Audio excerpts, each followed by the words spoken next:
Hola,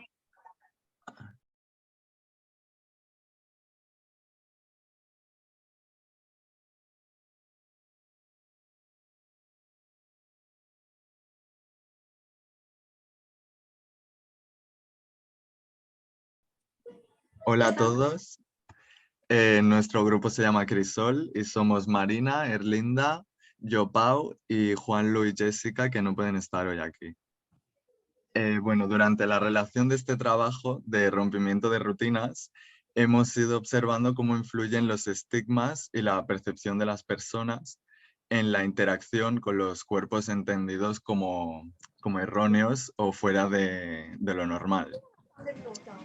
Eh, bueno, me he ido planteando mi propia definición de la identidad de mí mismo en base a este trabajo, porque he visto que en cuanto te sales de los márgenes definidos, se te tacha de anormal directamente y eso ya supone que el resto de la sociedad te mire e interactúe contigo diferente, ¿no? Eso lo he podido ver en las experiencias que he vivido el día nómada. Y, por ejemplo, fue cuando llegué a las oficinas y tenía las uñas pintadas y el resto de compañeros, ¿no? Se quedaron todos un poco en shock. No sabían ni muy bien qué decir, y ya denotaba, ¿no? Que había algo raro o que era fuera de lo normal. Eh, También pude observar también muchos comentarios que produjeron, como decía Goffman, awkward moments, que son momentos incómodos de los que no se pretende ofender, ¿no? Pero se entiende que se está intentando disimular una repulsión hacia eso y produce al final igualmente incomodidad y malestar, ¿no? Con la persona que se interactúa.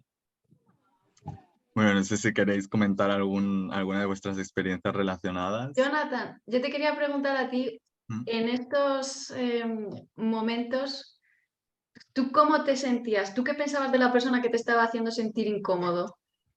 Yo en ese momento sentía un tierra trágame, porque es, intentas seguir la situación como la otra persona pretende normalizarlo, entre comillas, ¿no? Intentas como seguirle el rollo para que no sea más violenta la situación y creo que la otra persona en realidad no se da ni cuenta, diría yo, porque para ellos están actuando bien, ¿no? Están ocultando una reacción que a mí me podría molestar.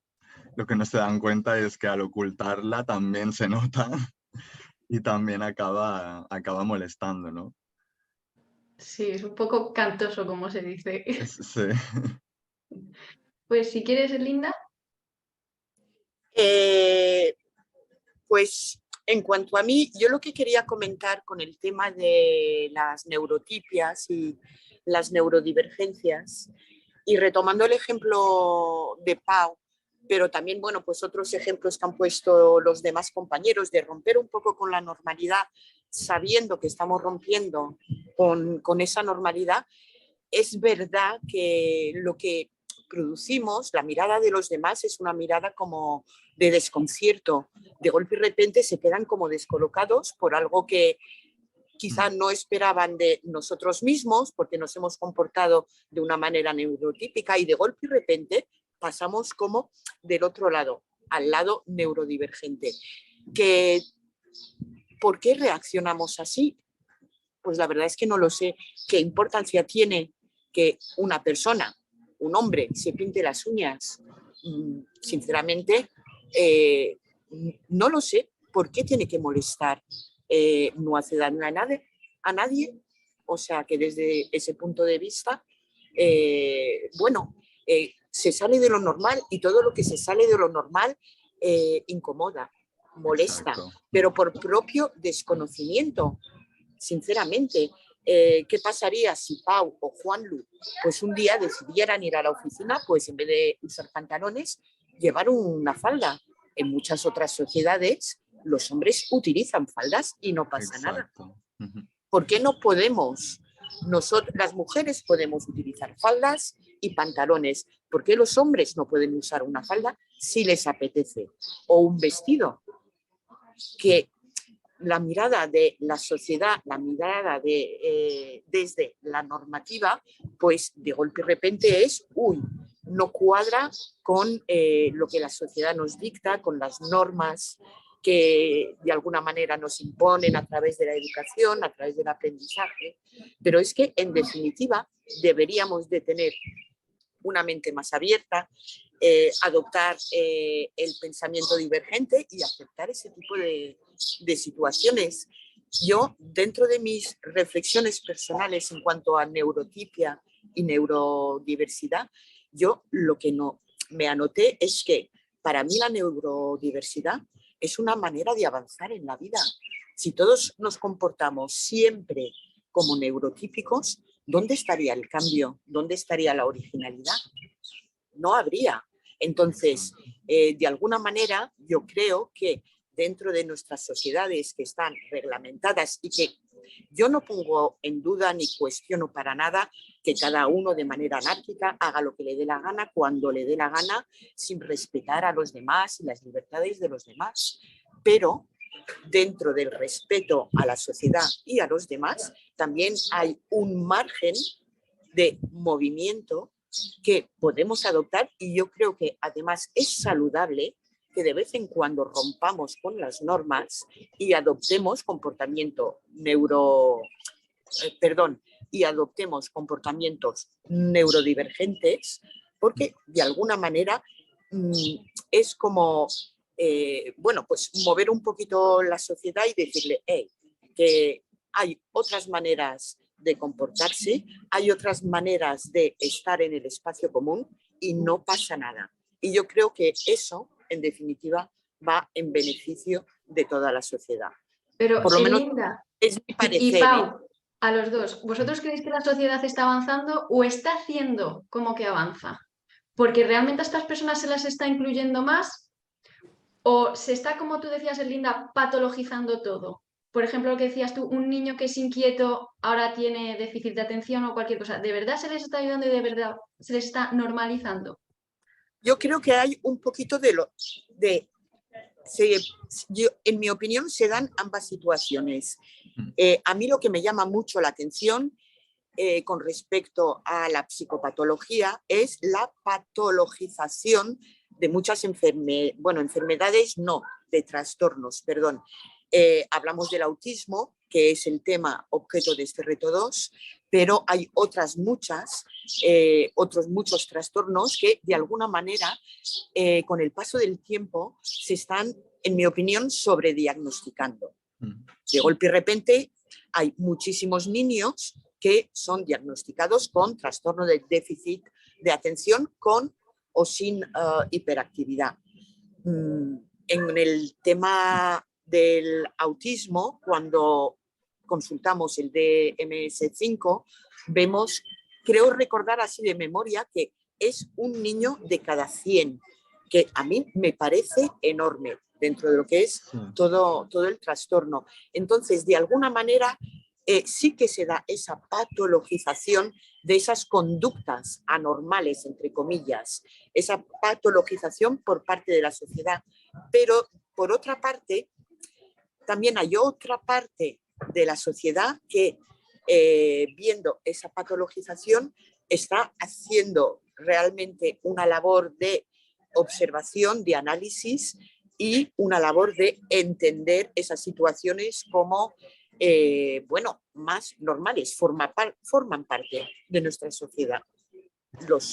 Las personas autistas, las personas con déficit de atención, todos forman parte. Tienen maneras muy diferentes de comportarse en diferentes grados, porque claro, al ser un trastorno, no todos los individuos se van a comportar de la misma manera, y yo creo que por lo menos una parte, aunque sea pequeña, de la sociedad, sí que pone el foco en esos casos para intentar despatologizar esas acciones, esos movimientos que ellos tienen y que son tan incomprendidos. Yo por lo menos lo veo así. Sí, Yo lo que creo es que lo primero, no deberíamos hablar de trastornos, a lo mejor es mejor decir condición, porque quizá hay gente que es autista y está mucho menos trastornado que personas que teóricamente no tenemos ninguna condición o ningún trastorno. Entonces, quizá podríamos cambiar la palabra trastorno por condición. Y luego lo que decías tú del DSM-5, a mí hubo una cosa que me llamó la atención, porque algo típico de las personas con autismo son rutinas muy estrictas. Y yo lo que me he dado cuenta es que yo y la mayoría de la sociedad tenemos rutinas muy Ujú, estrictas. ujú. Entonces, ¿por qué si lo tenemos nosotros está bien y si lo tienen ellos está mal? Sí. Y cuando, por ejemplo, trabajas con algunos compañeros en el ámbito laboral, la verdad es que se da todo tipo de situaciones. Y estoy de acuerdo contigo, lo de condición, lo de trastorno, es que en definitiva todos compartimos los mismos rasgos. La única cosa que nos diferencia son las intensidades. ¿Eh? Todos podemos tener ataque de ira, todos podemos tener estereotipias en un momento dado. Bueno, sin embargo, no nos ponen la etiqueta de tú trastorno tal, tú trastorno cual. Ahí está el Pero problema bueno, en realidad, creo. claro, pero ¿qué hacemos con, por ejemplo, los obsesivos compulsivos? En algún momento también lo he mencionado. En un ámbito laboral, por ejemplo, ese tipo de personas, para la persona que trabaja directamente con ella, es un infierno. Sin embargo, a nivel de equipo y para el jefe, el que supervisa el equipo, pues es una bendición, porque dentro de su obsesión tan fina de ir hasta el detalle más mínimo, de proyectar si hago esto, qué puede pasar esto, lo otro, pues la verdad es que sacará beneficio una persona así. Aunque luego dentro del ámbito laboral, a quien le toque colaborar diariamente con esa persona, pues sea muy complicado, porque luego son muy cerrados de mente, tienen que ser las cosas como ellos dicen y no de otra manera, no aceptan opiniones contrarias, etcétera, etcétera. Pero hay mucha Entonces, gente es que no muy tiene, complicado. hay mucha gente que no tiene TOC y es exactamente lo que me estás describiendo. Sí. Es que está ahí el kit de la cuestión. ¿Dónde está el límite Claro, entre el diagnosticar, pues, lo que tú decías, o trastorno, como digo yo, condición, o ser una claro, persona neurotípica? claro, Porque yo me di cuenta que compartimos un montón de rasgos. De hecho, Entonces no es claro. que, entiendo. Sí, sí, perdón, Jonathan, Pau. ah, no, es que puede ser que para un rasgo seas neurotípico, para otro seas neurodivergente y te vas moviendo, ¿no? En estos márgenes que en algún aspecto, a ojos del resto de la sociedad, eres patológico y en otros aspectos eres incluso superior al resto, ¿no? O como decías, tienes un grado diferente de trastorno o de esa condición. Claro, yo es que volviendo al autismo también, hubo uno de los artículos, ahora mismo no me viene a la cabeza, luego lo miraré, sobre una persona autista y la exigencia de la sociedad por mirar a los ojos cuando habla. Ah, sí. No sé si lo leísteis. Y yo La... también, es que Ujú. seguro que a vosotros también os ha pasado alguna vez que no os apetecía mirar a la persona a los ojos porque te sientes incómodo, porque no te gusta la persona, Mm. porque estás teniendo un día bajito y no estás con ánimo ni de mirar.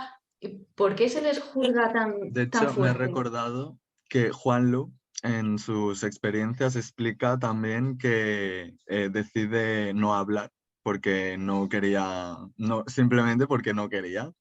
Y eso no lo puede entender el resto de la gente. Siempre se tiende a pensar que es que esa persona está mal contigo o que hay algo mal en él, ¿no? Porque no quiere hablar. Y puede ser simplemente que es que no le apetece o en ese momento, como decías, no está en su mejor momento y no quiere, no, y no tiene por qué significar nada negativo de esa persona.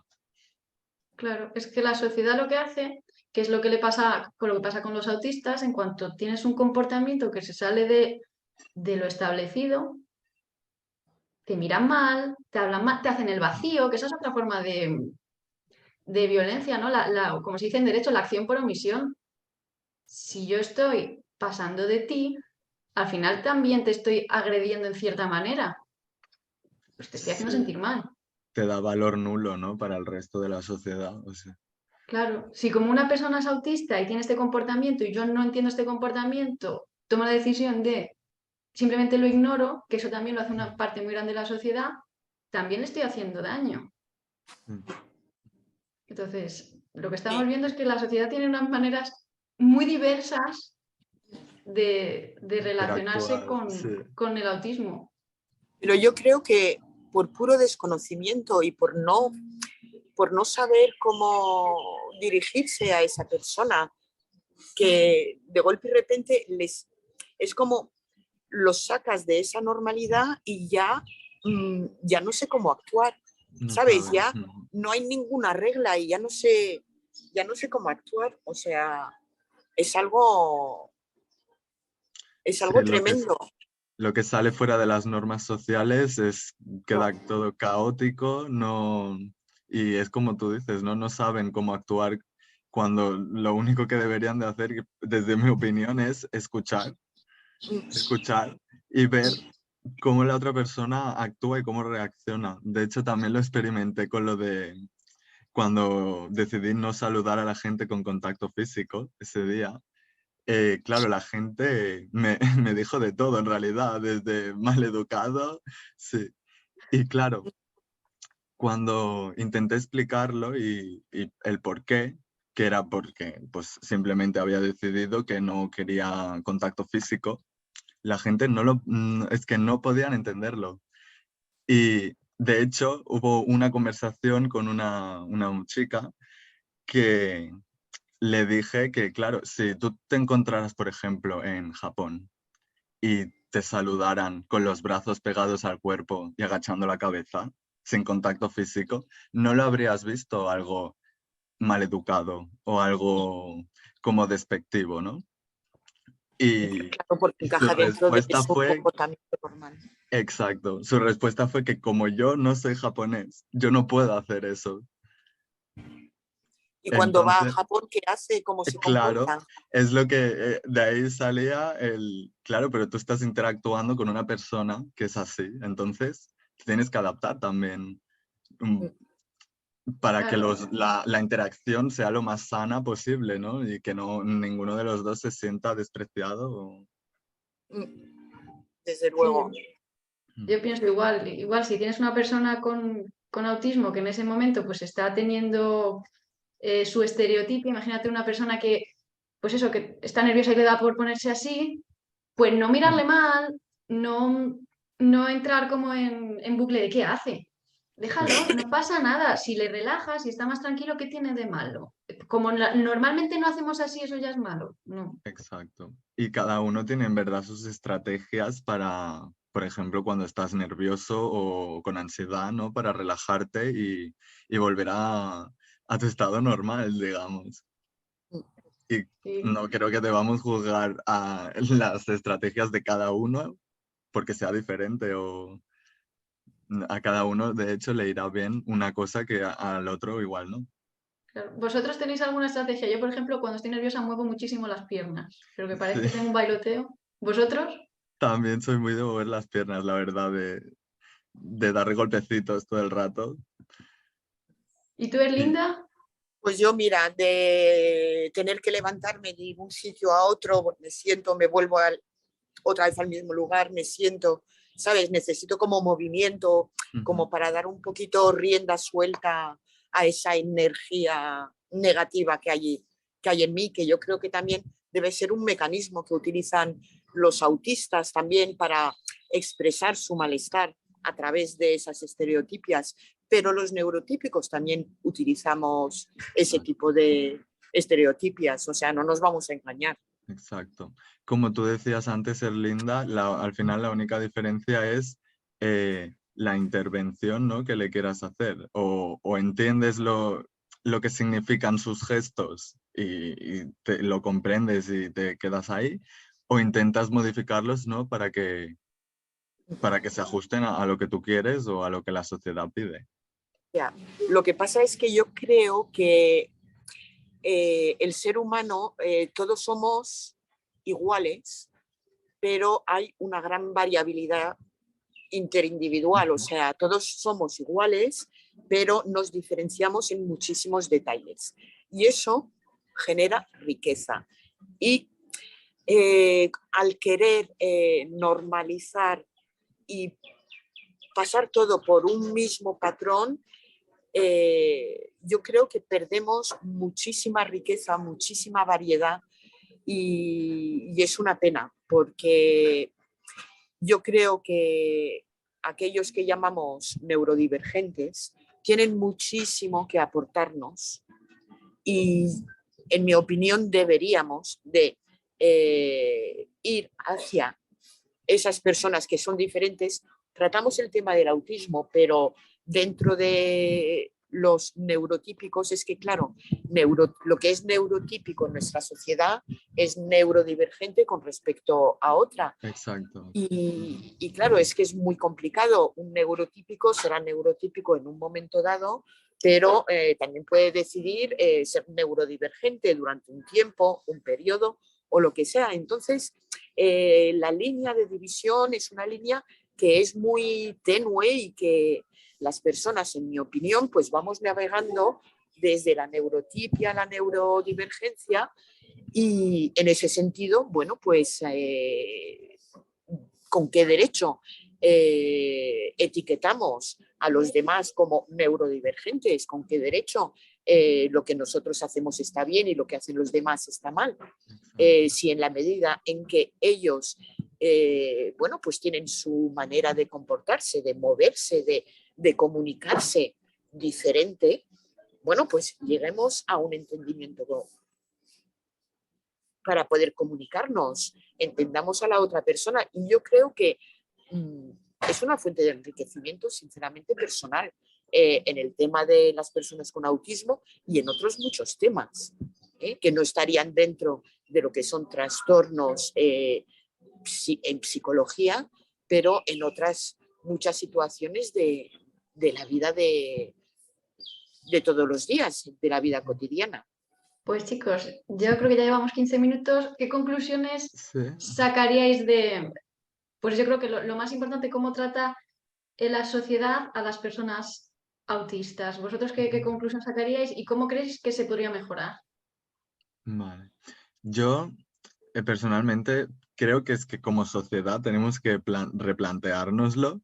No puede ser que impongamos unas normas sociales que no ayudan a nadie, en realidad. O sea, definirte entre unas normas no te ayuda a nada. Simplemente a que una parte de la sociedad que no va a encajar en esas se sienta mal por no encajar en esas.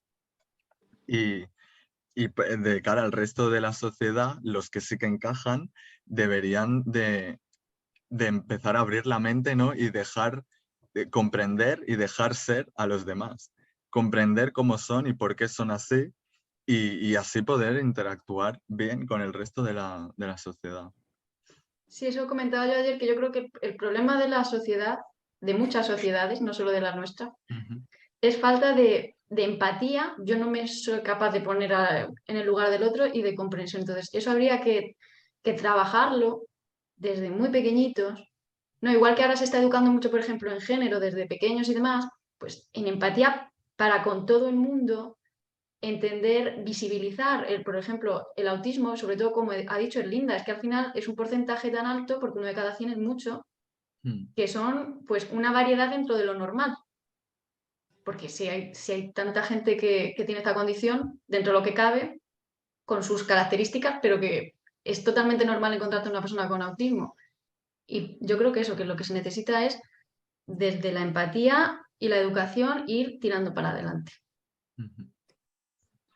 Pues yo como conclusión lo que apuntaría es que invitaría a todas las personas a abrazar la neurodivergencia, a practicarla, a depositar la mirada en los demás, en aquellos que nosotros consideramos diferentes de una manera distinta y de intentar ir hacia ellos y entenderlos.